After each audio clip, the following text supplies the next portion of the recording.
Hey everybody, this is Brian with Old City Millwork. We're back again with another video to highlight some of the improvements we've been making around the shop. Let's get started. All right, we're back again with Randy, and he's gonna show us one of the improvements he's made recently on the molder. Okay, the improvement is a hold down spring for the top head of the molder. We had these stock springs that were not a very stiff gauge. And Brian ordered a spring with a heavier gauge. And so what benefit does that give us? Right here on the top head. That gives us a more consistent molding, less chatter, and more consistent thickness throughout the length of the piece. So it just holds the piece more steady as it's going through the molder? Exactly. All right. Randy's gonna tell us about one more improvement he made over here on the molder recently. Go ahead, Randy. Okay, yeah, this in-feed fence right here, when I first came here, the adjustment on it was not correct, and it was not letting the material stay against the fence while the molder was running. And so I just took an aluminum can and made a shim in there and continued to adjust the fence until I got the material to stay against the fence. All right. So you engineered a solution that didn't cost any money. Exactly. Okay. And, you know, it makes the molding more consistent in width, like down to a 64th of an inch is the consistency that we're able to hold now. Before it was about a 32nd of an inch. Todd is going to show us improvement he made to help keep track of some stuff back at the CNC machine. Go ahead, Todd. All right, well, I'm naturally someone that sets things down and then a minute later says, oh, where did I set it? One of those things was always sanding blocks. I have actually a little shelf over here where I was keeping the sanding blocks, but even then I would sometimes place them in other spots. And the main place where I use these is right here at this outfeed table. The material comes off the CNC, comes here. Sometimes the underside of the piece gets a little fringe where the bit might not cut all the way through because of a low spot on the table or a groove from a previous cut. And so it needs to be cleaned up with a sanding block. And rather than reaching down here for it, or where did I put it last time, I screwed these little magnets to the back of the sanding block, or the bottom, whichever you prefer. And now they're always right here in my line of sight as things come off that may or may not need sanding. If they do, all I can do is grab it, pick it up. The magnet sticking up means that these two little bolts that hold on to there's a sensor right here that's bolted on. These two bolts are not in the way of the block, so I can set it here, I can set it here. It fits basically anywhere on here. It will fit here, but then it'll block the sensor and stop the belt from moving. But here and here seem to be the two best spots, and I don't think I've lost a sanding block since I did this, and I've saved a surprising amount of time not looking for sanding blocks since I did this. And it was the cost of a tiny magnet that was already around here in Jason's desk. Two tiny magnets. All right, thanks, Todd. All right, we're here with Jason. He's going to walk us through a change that we've made to how we handle work orders. Go ahead, Jason. So in the past, we have made printed all the paperwork out to process a job. That has been very time consuming. It takes me about 30 minutes to gather all the reports, print them, print shop drawings. And what we're doing now is moving towards a paperless system.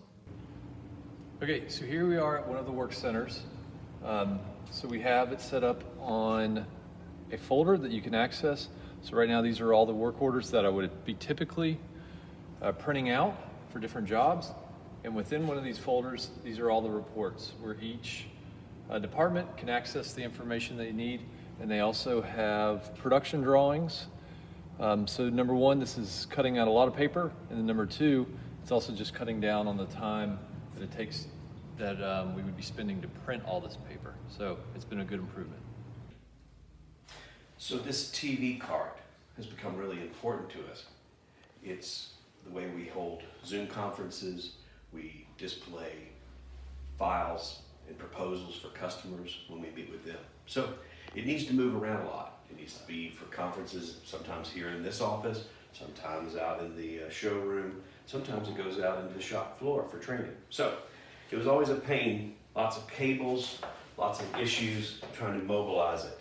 So came up with this mounting board to hold all the components in one safe place. Even added handles so that we can easily grab this thing and move it around without it tipping.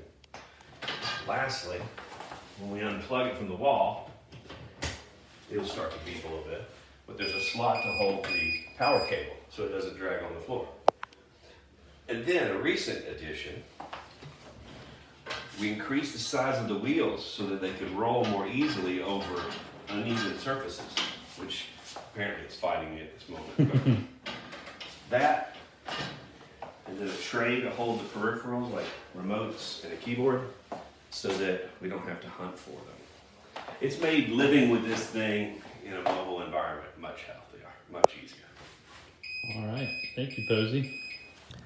Hey, so one of my favorite recent improvements that we made here in the shop is we replaced all the high bay lights on the solid production side of the shop with LEDs. So you can see all of the lights up there in the ceiling, the circular lights. Those all used to be metal halide lights that would take a while to come on once you flip the switch. Were really hot, especially during the summer, and would burn out and would need to be replaced. So by switching to LEDs, not only are we hopefully going to see some benefit from it being a little bit cooler in here in the summer, but there's going to be less maintenance required.